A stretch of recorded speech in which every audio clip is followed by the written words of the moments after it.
Lorsque Napoléon signe le Concordat en 1801 avec le pape Pie VII, la religion catholique est officiellement reconnue comme celle de la majorité des Français. Les prêtres catholiques, les pasteurs protestants et les rabbins deviennent des fonctionnaires de l'État. Gambetta réclame en 1869 la séparation des églises et de l'État, c'est-à-dire l'abolition du Concordat. Le cléricalisme, voilà l'ennemi. Les républicains arrivent au pouvoir et laïcisent le pays.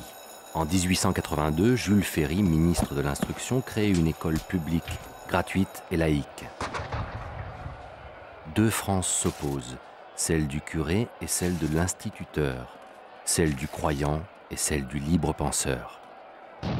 À partir de 1902, la politique anticléricale menée par le gouvernement d'Émile Combes radicalise les débats. Le gouvernement français rompt ses relations diplomatiques avec le Vatican. Le Concordat devient inapplicable. Éclate alors l'affaire des fiches.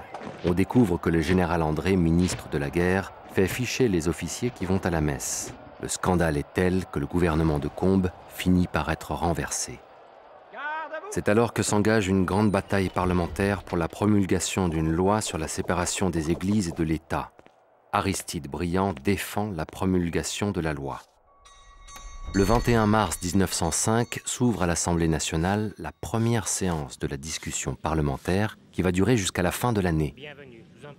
Un débat fleuve, 48 séances de discussion dans l'hémicycle, 1000 pages de compte-rendu au journal officiel.